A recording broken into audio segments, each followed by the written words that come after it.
Hello, Soul Fire. We are so excited to be here this evening with you guys. We are live with Lynn Cottrell, all the way from England. We're so grateful to have you here, Lynn. Lynn is here, and we're going to talk about the art of spirit, which we were just kind of chatting about art and working with spirit and the different aspects to mediumship. We briefly touched on that. So I want to welcome Lynn. And Lynn, I'd love for us to just kind of tell us a little bit about you and your work. Would be a great place to start. Okay. Well, how do I start to talk about this huge amount of a life in just a few minutes? My work is mediumship, the same as the rest of you. I have a love of working with the spirit, but my mediumship manifests in a slightly different way to other people's, and that is that I can access the feeling, the impression of somebody in the spirit world, and then through practice I've been able to draw those pictures and let those people come back onto a canvas or onto a piece of paper, so they reveal themselves in the way they were when they were on the earth, and then we can prove that life goes on and life is everlasting. So that's it, really, in a nutshell. In a nutshell, which is perfect. Yes. And Molly, I'll kind of let you get going from here. Are you still with us? Obviously not. We may have lost Molly. Okay. Well, hopefully Molly will be back to join us shortly. I know that it's kind of been in and out with connection, and that's okay. But Lynn, I'll go ahead and get us started while Molly's getting situated. And okay. I wanted to ask, I know, so just so you all know a little bit of background, I've studied with Lynn in England at Arthur Findlay College.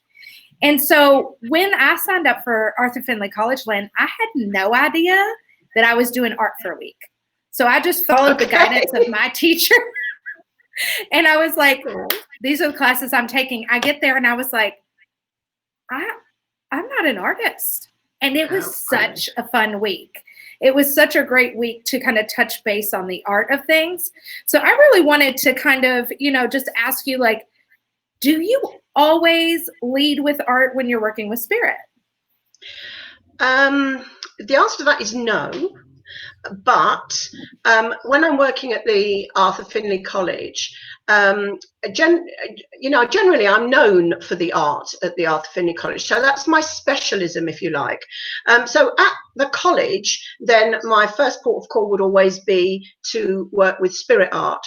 However, to be a tutor at the AFC, you need to go through their training program, and in order to do that you have to be proficient, and more than proficient in some cases, in all aspects of mediumship. So trance, physical, healing, all aspects of mediumship, you need to know about them. So yes, at the college I lead with art because it's my specialism, but outside of the college I teach all aspects of mediumship, so literally from awareness through to trance and physical. I love that. And trance, the first time I was introduced to trance was actually in your class, and I love working with trance, but we had gotten out the tents in the class. Yeah. And I remember, like, I connected and my body was moving, but I remember watching people and being like, what is happening right now? Because I was still so new in my gifts too, which is really, really powerful. So I loved seeing that work and being able to experience that with you. Thank you. I mean, it's part of, in my opinion, it's part of mediumship. And I believe that everybody gets to a stage where they want to move into a deeper altered state because they want a closer connection with the spirit world. It's not so much that there's a driving force within you that wants you to speak the words of the spirit. It's more that, well, certainly for me, it was more that I wanted a closer connection with my guides, with the inspirers, with the people in the spirit world who were helping me to develop and guiding me through my development. so for me, it was never really about needing to be asleep and letting the spirit world take over. It was more about sort of expanding my awareness and allowing the spirit world to inspire more through me in a deeper level of awareness. So, you know, trance is such a big subject and has so many levels of consciousness within it that it's difficult to talk about it as a small thing. It's a big thing. It's a big area of expertise. But I believe that everybody moves into an altered state when they work with their mediumship, whether it's on a demonstration level or whether it's, you know, they're somnambulistic and the spirit world are taking over completely. So, you know, all of those levels, even dolly daydream mode, when we're on the platform and we're chatting away to you, that is also an altered state of awareness. So it's a state of entrancement, which is trance. So all of it's really about trance. Absolutely. And thank you for saying that, because you're absolutely right. And maybe trance is a topic we get into one day, which would be a lot of fun. By all means. But I am reminded of a video that I share when I talk about you, because I do talk about you, especially when I get into spirit art with the people I mentor. I have some that do spirit art and it's beautiful and they're new and discovering it. But when we were in class, I watched you go into trance and draw a Native American spirit guide for one of the people in our class. And when you got done, now mind you all, as Lynn went into trance, she typically has her eyes closed. Both of her hands are drawing, and it's really interesting to watch you guide with your hands. Like, I loved watching it. But by the end of it, you had half a young face and half was an old face, and your eyes had been closed the whole time. So loved experiencing that on my end. Is art your favorite way to work with spirit? Or do you have a favorite way? Okay. Yeah, no, that is definitely my favorite way. I mean, the thing about mediumship, in my opinion, and you've got to remember that this is my opinion, it doesn't necessarily mean everybody else believes this, but in my opinion, the thing about mediumship is your mediumship is about you. It's not something we've all got that's the same. My mediumship is about me and my experiences and the way that my mind works and the way that I receive and respond to information. And I am hugely visual and very creative. So therefore, when I experience the spirit world, I experience them in that way. Now, other people might experience the spirit world through words, and their vocabulary changes and they become very different in the way that they speak. For me, it's all very much about how the spirit world touch me and how I see the spirit and am inspired by them. So because of that, it's a very natural thing for me. So naturally, my mind will always go to working in a creative way with the spirit world. Doesn't mean I can't do mediumship without the creativity. Of course I can. I can also do the creativity without the mediumship, which sometimes I have to at the college because we have to share the platform. So sometimes I'm just drawing, not saying anything, not giving any information, and somebody else is working with me on the power of that communication, and they're the ones that are giving all the information. But my picture will blend and be placed within that communication. So it's a lovely thing. It's a beautiful thing. And if it's done accurately, and if the pictures are done in a way that they are recognizable, what better form of proof of the spirit do we have? I mean, it's the nearest thing that we have to physical these days, because we don't very often see physical phenomena in the way that we did years and years ago. We don't see materialized forms walking out of cabinets. Well, we may do occasionally, but we don't see it generally speaking. So to be able to walk away from a demonstration with not only the evidence that you've been given, but also a picture, so you can go home to your family and say, look, you know, Dad gave us all this wonderful evidence, and look, he even came through the medium and she was able to draw a picture of him. So it's even more proof. It's just a lovely way of working. Lovely way of working. And But spirit art is not that narrow. So if I say that what I'm known for at the college is evidential spirit art, so that is that we're communicating with somebody in the other world and we're drawing the face of that person in order to prove survival. But of course, spirit art spans many different types of spirit art, so it's not just about faces. You can have abstract spirit art, you know. And there's a lady, I've just been talking to my groups in England about a lady called Georgiana Houghton.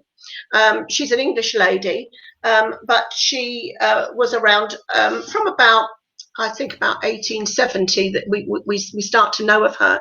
And she was a very very abstract artist. She was very before her time, not really accepted. It was the time of the Victorians, and the Victorian people really, they liked pretty. They liked little faces and curly swirls and things. And there she was doing all these spludges and splurges. But she created in circle, in the dark, in a seance condition. She created beautiful patterns and swirls, and then she analysed on the back of the sheet everything that she'd done. So it's a completely different type of spirit art, but still spirit art all the same. I work with different spirit art. Like I was telling you, I was just telling Lynn before, like, I don't necessarily draw faces well. And she was like, well, you don't have to. But I do like auragraphs with pastels, and I'll use watercolors doing chakra graphs. And I love doing it. And it's so fun for people to walk away with something, even if it isn't, you know, the face of them. They love that piece. And I know with you, we worked with paint a lot. There was the little swirly thing where you drop the color in, like we did so many different things. We did handprints. It was neat to have so many different avenues with different art to read, and it was really powerful. And all of it, and all of it's valuable. The thing that you have to remember, or I try to remind myself, you know, when I'm teaching, is that the difference between art and spirit art is, firstly, that spirit art is inspired by spirit. So that's either your spirit within you or spirit outside of you. So, but the second thing is that it needs to be able to be understood. So you need to understand why it is you're creating what you're creating, what relevance it has, and what it's doing for the person that you're creating it for. And if you can say all of those things, and you can feel the power of the spirit while you're creating, then that's spirit art. Otherwise, it's just art. Otherwise, you're just going to an art lesson.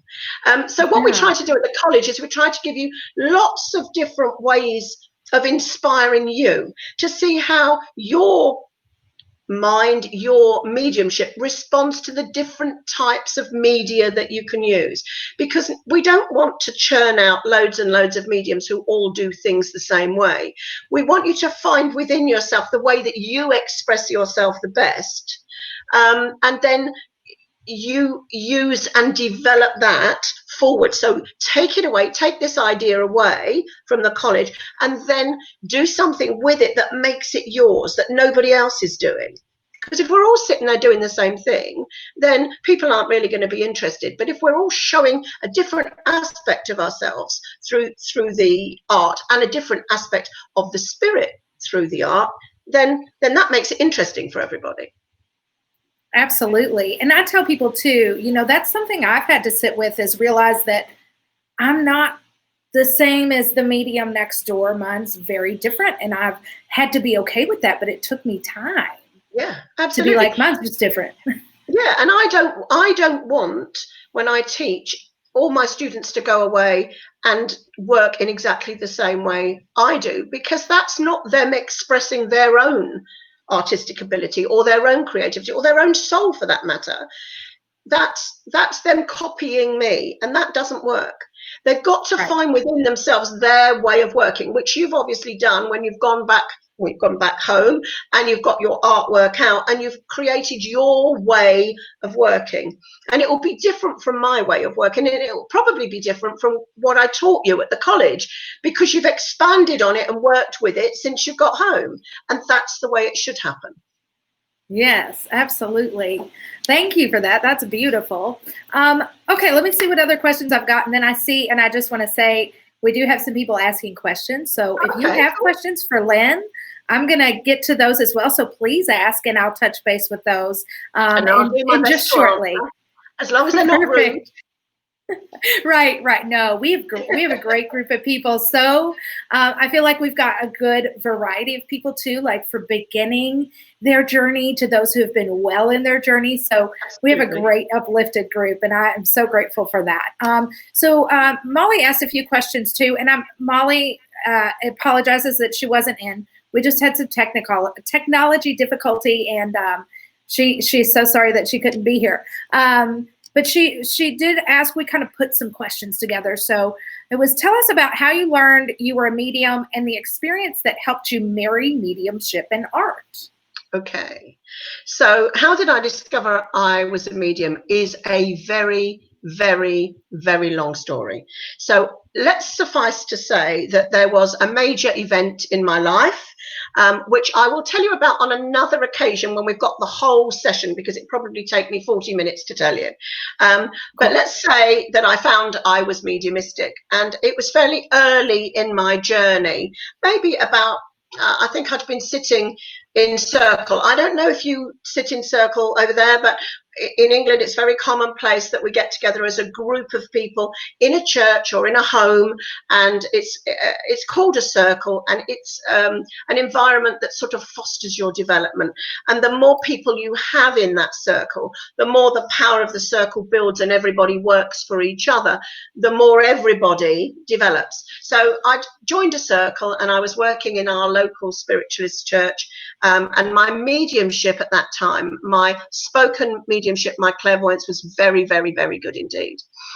And I was, like many people who are very new to spiritualism, I was very interested in finding out everything I could about everything. So I was trying to read, and I was trying to watch demonstrations. I was trying to go to as much as possible. I was trying to research people. I mean, I was just wanted to be absorbed in it because it was such a wonderful discovery. But as a result of that, I got more and more and more tired. I was trying to do too much. My children were only young. I think my youngest was about 2, and my oldest was 4. So, you know, they were up all night, up and down all night. And so I wasn't getting much sleep, and I just got more and more and more tired. I will say that all the way through my development, my biggest leaps forward have always been when my resistance has been the lowest. So if the spirit world really want me to do something, and they want me to take me out of my comfort zone, they tire me out until I haven't got anything to fight with. And this was basically the first thing that happened. I was exhausted. And when I went to sleep at night, I used to get, as I was going to sleep, as I was moving through the levels of consciousness towards sleep, I used to get faces, and they would come at me. So a man would then turn into a woman, which would then turn into a child, then turn into a black man, and then turn into another child or a grandmother. And I'd watch these faces. And because the faces were there, I didn't go to sleep. And at the time, even though people said to me, ignore it or push it away, I thought that I was, but I wasn't. I was curious about them. I didn't know why they came every night. I didn't know why they kept me awake. But I got more and more and more exhausted with it all. And then I remember one particular night, and I was about 11 o'clock at night. My husband was already in bed. And when I went up to bed, one of my children was in the middle. So already they'd started to invade the space. And anyway, I managed to crawl into the side of the bed and snuggle down. And just as I was closing my eyes, the faces started to come. And I remember hearing myself say, oh, no, not tonight. I'm too tired. Just go away. Just leave me alone. Please just leave me alone. And it went on. The faces kept coming, and they got bigger and they got brighter. And I was like, no, no, no. And then I heard myself say, if you just stop, I'll draw you. And the face just went whoop, and stopped. And it just stopped. And I was like, oh, what did I say? I mean, draw. I hadn't drawn for years. Last time I'd drawn was at school. So anyway, this face, it felt like it was here. It felt like it was in front of me here, but obviously it wasn't. It was in my mind's eye, but it felt like it was outside of me. And I felt like if I moved, it was coming with me. So I crept out of bed with this face in front of me, and I managed to maneuver in the dark around the bed and out onto the landing and down the stairs. Got to the kitchen and found an old pencil and an old piece of paper, old scrappy piece of paper, and went and sat in my chair in the lounge, which was the chair that I normally did my meditation in. And I started to draw. And believe you me, it took about, I don't know, maybe 40 seconds, something like that, to get this face on the page. Drew this face. It didn't look nothing like the face that I was looking at. But as I finished drawing, the face that I was looking at sort of disappeared, a bit like they do in the sci-fi movies where they sort of go into sparkles and disappear. It was that sort of feeling. And it went away, and I thought, oh, okay. And I put the picture down and the pencil down and crawled back up to bed, and I slept like a log. Honestly, probably the best night's sleep I'd had in months. So I thought, aye, there's something here. So the next night when I went to bed, I went armed with a pencil and a piece of paper, and I said to the spirit world, okay, one face, and then you leave me alone. And I drew the face. And the spirit world went away, and I slept. And so that's how they hooked me. That's how they hooked me, because then I became interested in these faces. Who are they? You know, where do they belong? Why am I drawing them? And I actually drew, I was in circle. I lost all my clairvoyance, I have to tell you. So I couldn't get any information at all while I was learning to draw. So I did hundreds and hundreds of pictures, but nobody knew who they were. And I didn't know who they were, didn't get any information with them. But it was because the spirit world had got to teach me to draw before they could teach me anything else. And then once I could draw, they sort of reintroduced the mediumship slowly. It was never quite as good as it was without the drawing. But they brought that clairvoyance back in again, and I blended the two together slowly over a period of time. And it took 18 months of drawing, and I drew between maybe 5 and 10 drawings a day. Only quick ones, only quick sketches, but between 5 and 10 a day for 18 months, and nobody recognised anything, nothing. And I remember after about 18 months thinking to myself, what am I doing this for? I'm no good at this. Why am I still doing it? This is ridiculous. And I remember saying to the spirit world, you know, if I'm meant to do something with this, you've got to help me now. I've got to place one somewhere. Well, this particular night I went to circle in my church. And as I walked into the church, my circle leader, who was a man called Robert, he was telling a story. And he was talking about his daughter. And he was saying, of course, we miss her dearly. And, you know, we only had her for such a short time and blah, blah, blah, blah, blah, blah. I'm standing there and I'm thinking, I didn't know that Robert had lost a child. And so I said, oh, Robert, I'm so sorry to interrupt. Did you lose a child? And he said, yes, her name was Emma. And somewhere in the back of my mind, it rang a bell. And I said, Robert, can I ask you something? I said, would Emma have been Down syndrome? Do you all know what Down syndrome is? Yeah, okay, it's probably called the same thing over there. Was Emma Down syndrome? And he said, yes, she was. And he said, I said, and did she have blonde hair? And he said, yes, she did. And I thought, I said, I think I've drawn her. And he said, really? And I said, yeah, but I haven't got it here. And at that time, I lived in the same street as the spiritualist church. Now, you know, I mean, did the spirit world plonk me there? I don't know, maybe. But I ran home. I went through hundreds and hundreds and hundreds of pictures. I was throwing them all over the place. And I finally found a picture of a little girl with blonde hair, the name Emma on it, and just a date. That's all that was written. There was no evidence, nothing else. And I went running back to the church with it. And I handed it to Robert, and he started to cry. Oh. And I said, oh, please. I said, please, don't humour me. If it's not Emma, then please tell me. He said, no, I'm sure it's Emma. And I said, but, does it look like Emma? And he said, no, honestly, Lynn, it looks like Emma. And I said, are you sure? Are you sure? And he said, no, absolutely, it looks like Emma. He said, and there's something on this page that makes me absolutely know it's Emma. And I said, what's that? And because I'm thinking, what else can be there? There's only the picture and the word Emma.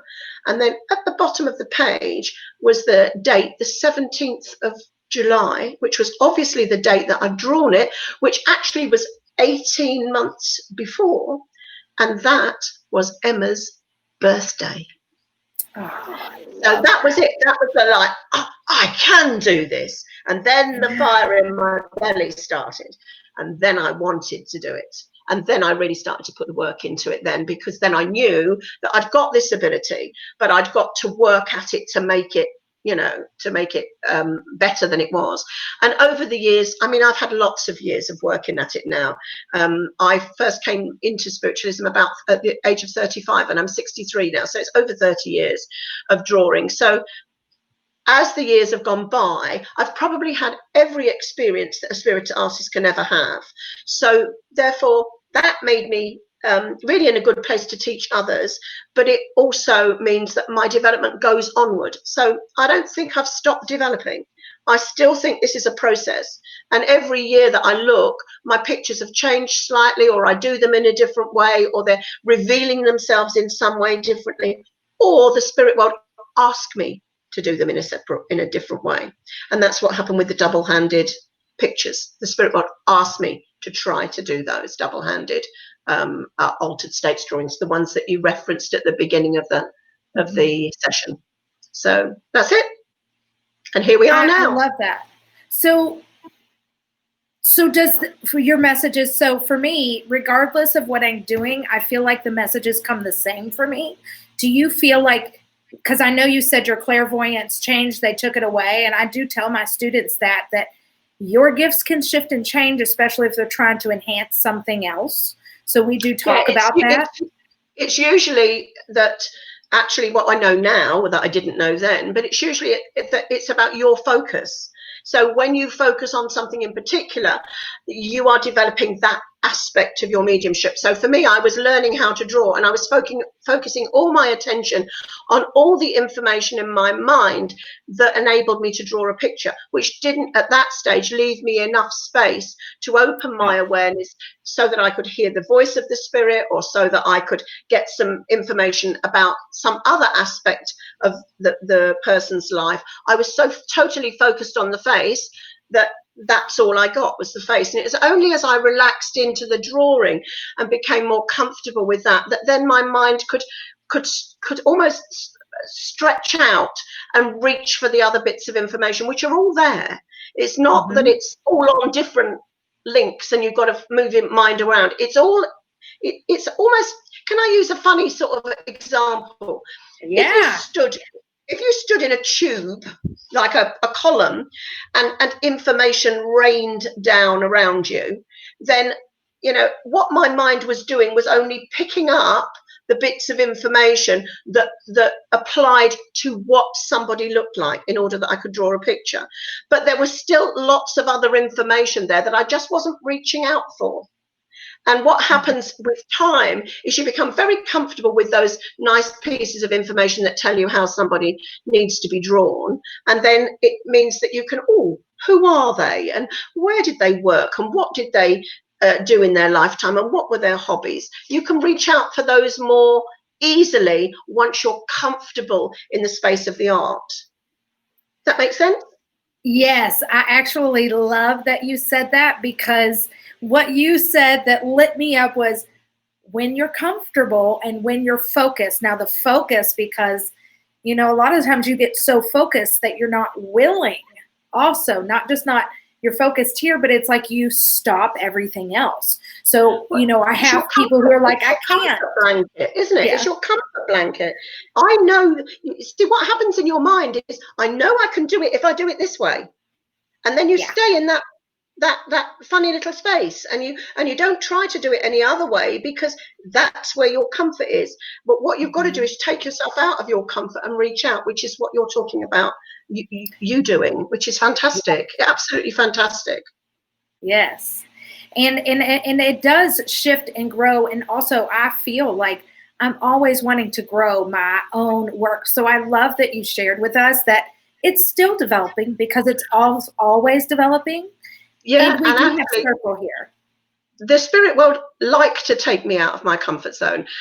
Even fairly recently, you know that I do the double-handed drawing, and that was something that developed, and it developed really because the spirit world showed me through that work that type of drawing can take me further forward. So that's the reason it was started. However, very recently, I received a request from the spirit world asking me now, rather than drawing one face with two hands, they want me to draw two faces at the same time. Not one with one hand and one with the other hand, but moving from one to the other and backwards and forwards. And that takes me hugely out of my comfort zone. But I also know that they wouldn't ask me to try it if there wasn't the potential there for it to happen and to be successful. So we have tried it once or twice. We haven't had great results, but we have tried it once or twice, and we will continue to work at it until it's at a high enough level that we feel we can show it to people, and then we'll take it out to the public. But we won't do it too soon. We just need to get the refinement of it between me and another medium, because I need another medium. Then I can't do my own mediumship if I'm so far involved in all the drawing. I need somebody else to do the mediumship then. Yeah. And the other thing that was interesting that you said your work always develops. I don't work anywhere near the same way now as I did when I started. When I started, I used to see the face of the spirit and I almost used to copy it.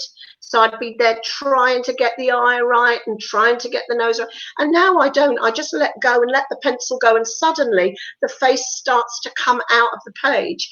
But that takes practice and relaxation and time. Thank you for sharing that, because I was, asking about your art process and how it shifted and changed.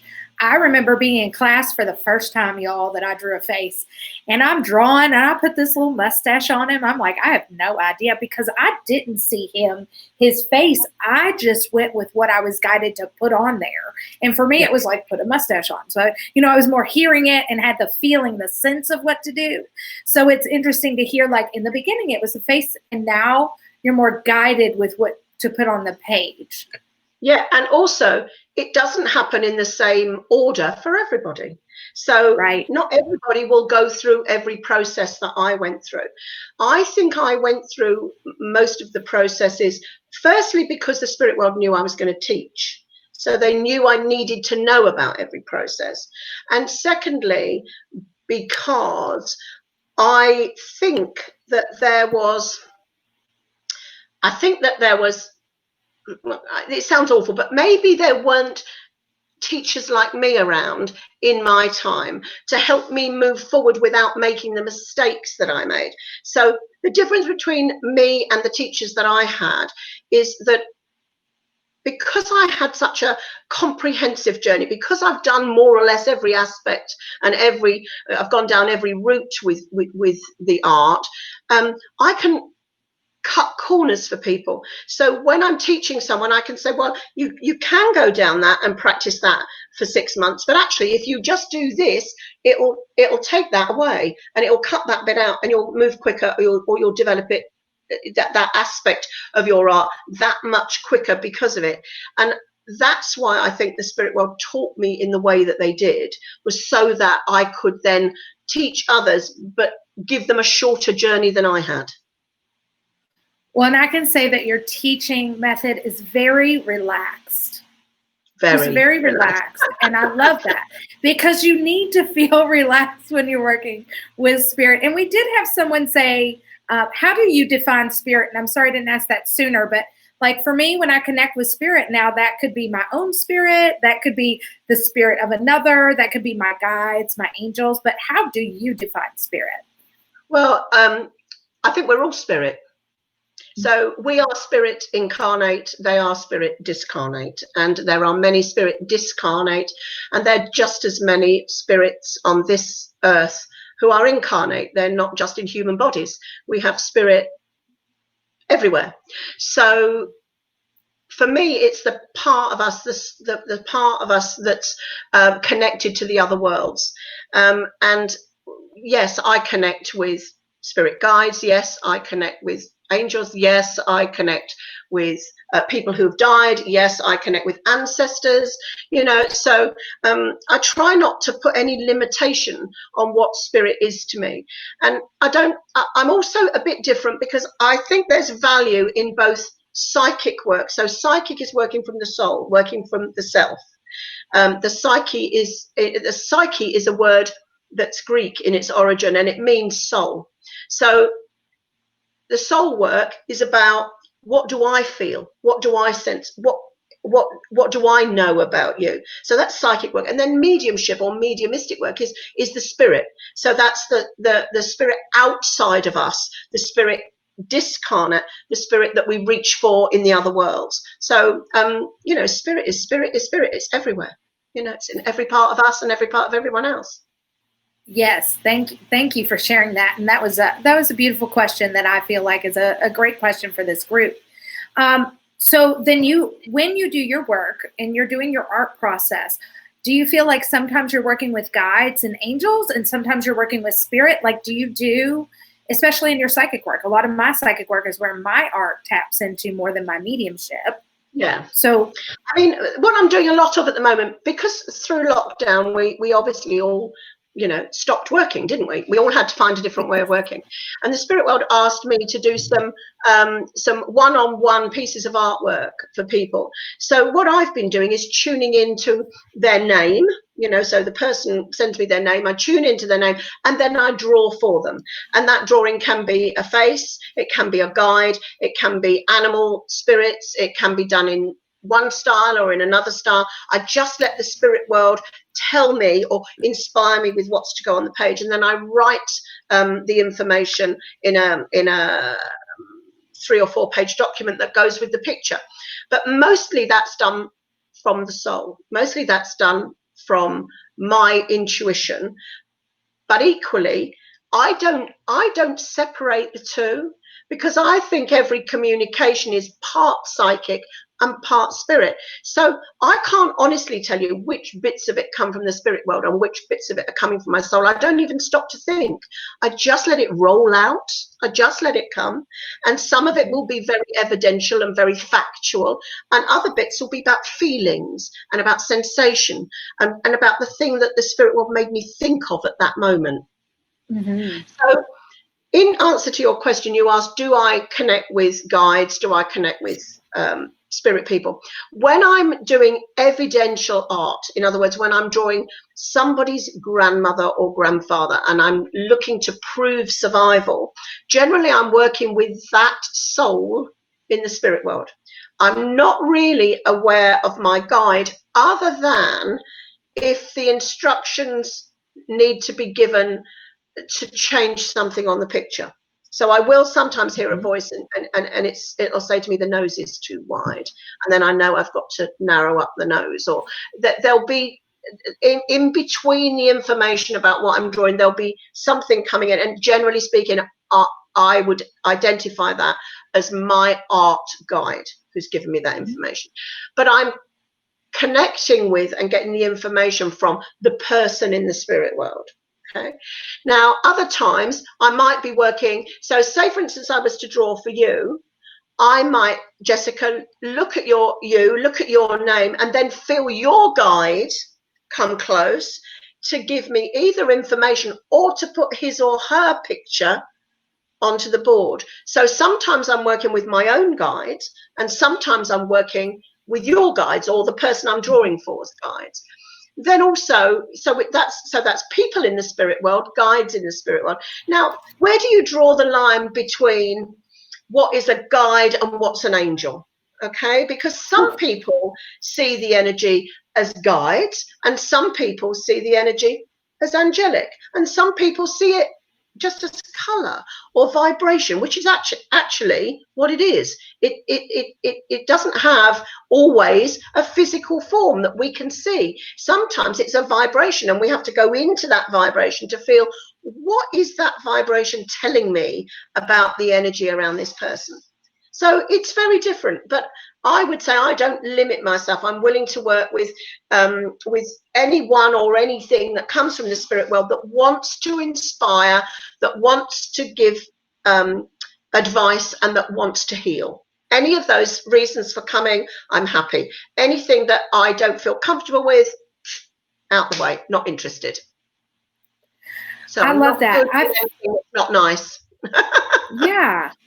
And I really love that. And I will say the picture that I have from you, and I know when I'm in readings, I don't always remember all the things that are happening. It's definitely a channel in, and then I'm disconnected, and I don't always remember reading to reading. So when we sat, and I sat for a spirit art reading, and you started and you went, your guides have so much to say. I'm going to have to draw this later and get it back to you. And we chatted. Like, well, we didn't chat. You gave me the information. So I do know that you draw guides, and I have it on my wall here in my office. So you guys, I'll take a picture and I'll share that with you, which was really powerful especially for those of us who aren't feeling like we connect to our guides, but you're fully. I work with spirit the same way, where I'm pulling through medium and I'm pulling through psychic. I ask spirit, what do they need? And I go with, spirit gives me. So working in some art classes here, because I've worked in some spirit art classes here in Louisville, Kentucky. We actually have a great community here. It's really beautiful. I've been given, and I'll speak to this, like I've been given colors, and like, this is what some of the colors mean. And we've done that. And also, like, you can pick your own meaning, like decide between you and spirit, this is what this means to me, whether it's symbolism or whether it's color. But do you have certain colors and shapes in your art that have developed into certain symbols for you? If I say that at the very beginning of my development, my language and my way of communicating with the spirit was all symbolic. So, if they needed to tell me anything, they'd show me something, and then between us, we'd decide what that meant. And then when I saw it again, I knew what it meant. And it was a bit like, if you imagine that the spirit world speaks Italian, and I don't Italian, the first thing that we've got to do is sort of try and find something that we both some way that we can both communicate. And so if the spirit world continued to speak Italian and I continue to not work with that, then we're never going to understand one another. So therefore, those symbolic languages are really important. So symbols, color, words, all of those things are what I call the silent languages. And somewhere along the line, you've got to learn your silent language. So yes, in the beginning, all of my symbols were hugely important to me, because that was the way that I received my information. So you could say that I was really working with my clairvoyance, my seeing. Okay. But the more that I've developed, the more my seeing has subdued, because I don't need to see so much, because I'm drawing. So I'm drawing the seeing bit. So now, because I'm not focusing on the seeing bit, I can listen in my mind more. So now I don't need the symbols, because I hear the spirit. So my clairaudience has come to the front. My seeing has subdued. And so what I now do is I draw, I hear, and I feel. And that's how I get my information.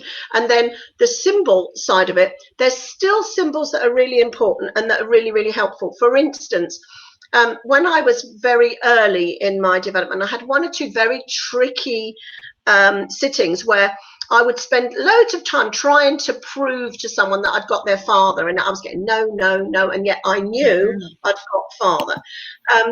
And what I found out afterwards was that the person that I've been speaking to was adopted and didn't know their original father.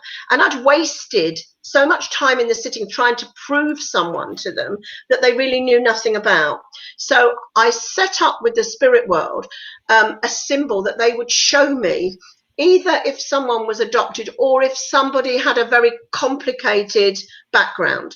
And if I saw that symbol, I could start off by saying, okay, so the spirit world have told me you've got a very complicated background and there could be two fathers here. Do you understand that? Or two mothers here. Do you understand that? And then I would get yes. And then it would be easier to then separate the two dads and then give evidence of whichever one they wanted to hear from. So some symbols stay with me, and all of the work that I've done through lockdown is all symbolic.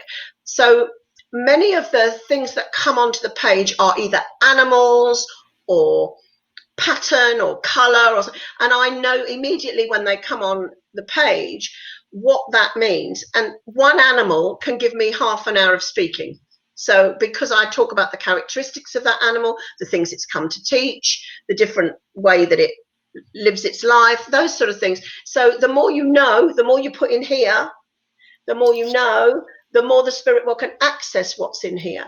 So the more you learn your language, whether it's symbols, colors, patterns, doesn't matter. The more you learn and get it in here, the better your communication will be.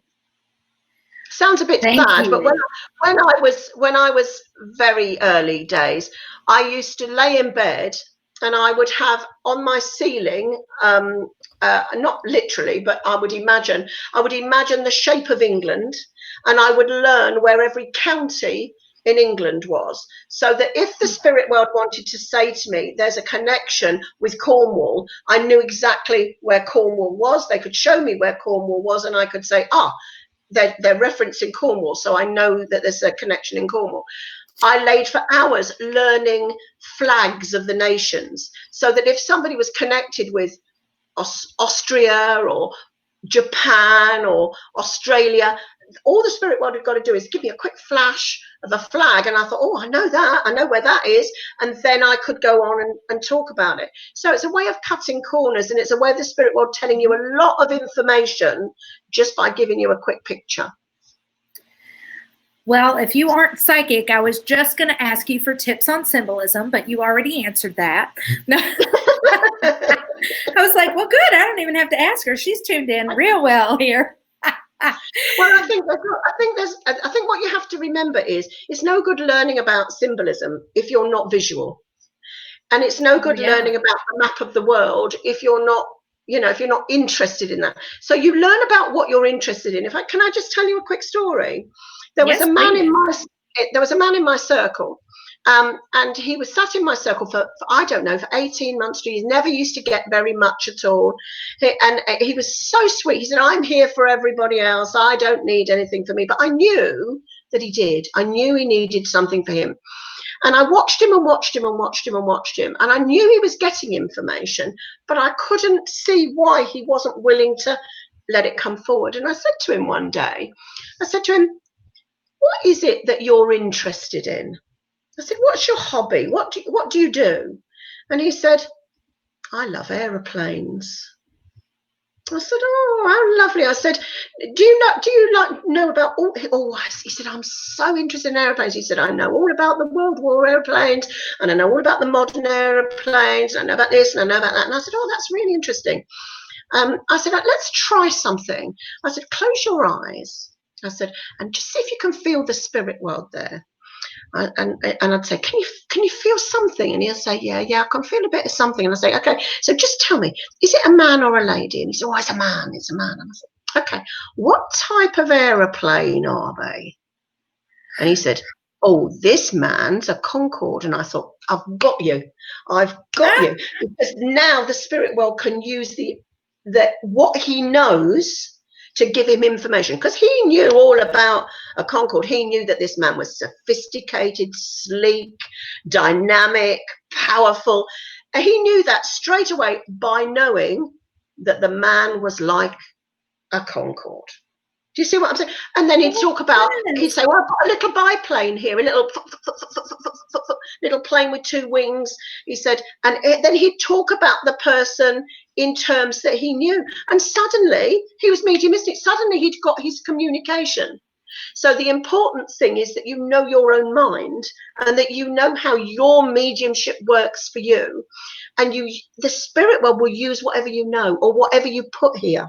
So the more you put here, the more they can access.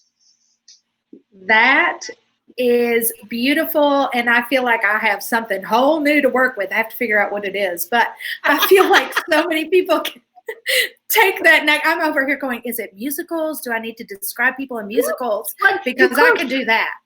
You could, and I tell you something, if you're musical, now Simone Key gets a lot of her messages in songs. So she'll be given a song, and the song and the words of that song will be part of the message. So it could be that it's something to do with the story of or the musical, or it could be a particular song from a musical. But if that's what you know about, that's what they'll access. Yes, and music for me, so music, Come Sail Away for me, you know, that's a connection. I have songs all over. So music for me is definitely a connection with my people. But I also love the different symbolism. Yeah. So one last question for you, Lynn, if that's okay. I'm not sure who put the comment, but they were like, that would be amazing, Jess. Please use musicals. They know me well. I might start singing in my sessions. It would be appropriate. How funny is that? The singing medium. There you are. Thank you, Lynn. You've got your unique selling point now. This is so true. So true. Thank you. Okay, so one last question for you. What's been your favorite thing about this lockdown?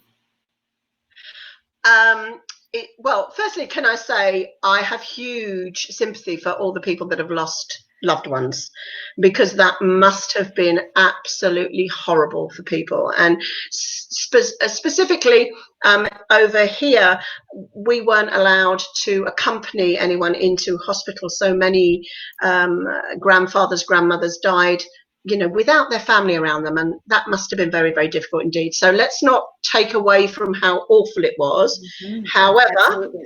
The weather was fabulous here, and I sat in the garden and painted, and I had an absolutely glorious time. It was a bit lonely at times because obviously we were all shut off from our families, but I'm very lucky. I live in the same village as my family. Both of my daughters live in this village, and all my grandchildren. So therefore it was lovely, because although I couldn't see them, they'd come and they'd spend some time playing in my front garden, and I could watch through the window. And they bought me things like bits of cake and fed them through the window for me. Yeah, but I think really having I know this is going to sound strange, but no real worries. So I wasn't busy. I didn't have to do anything.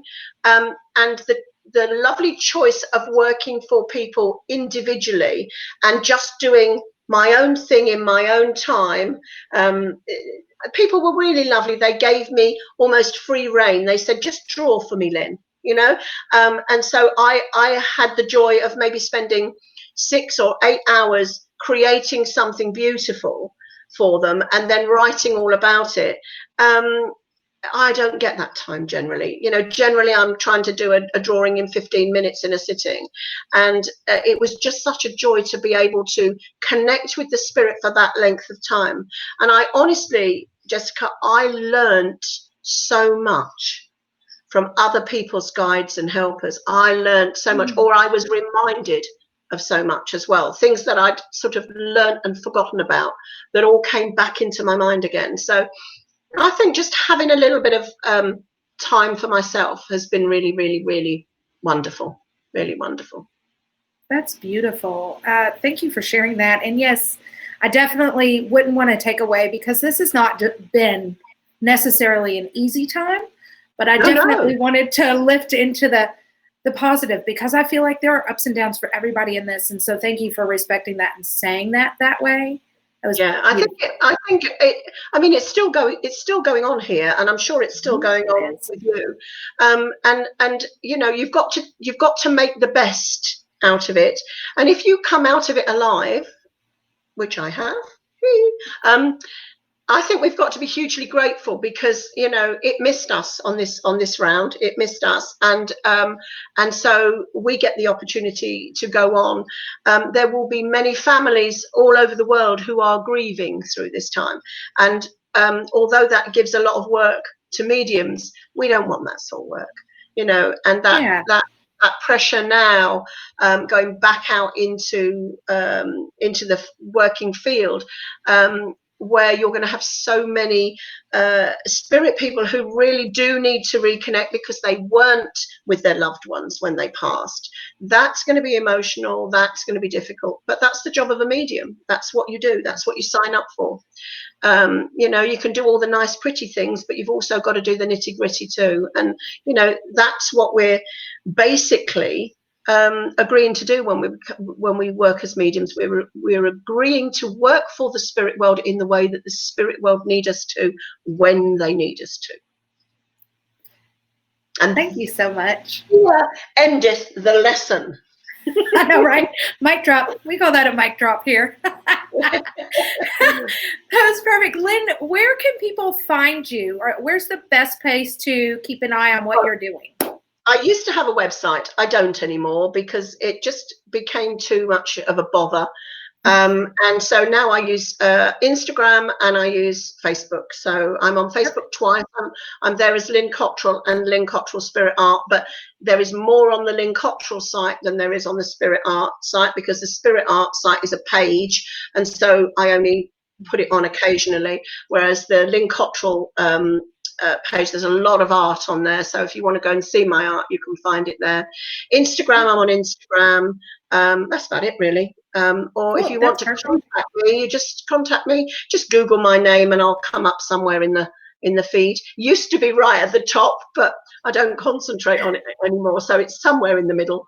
But you'll then find all my details, so my telephone number, my email address, my Facebook details, all of that's on there. So that's perfect. Lynn, thank you for doing this. We'd love to have you back, and I will say, feel free one day if you want to share your story. You can go live on when you're called, or we'll do it live together. So yeah. We'd love to hear. Either way, the story of how I came into spiritualism is really quite fascinating. It's quite a funny story as well.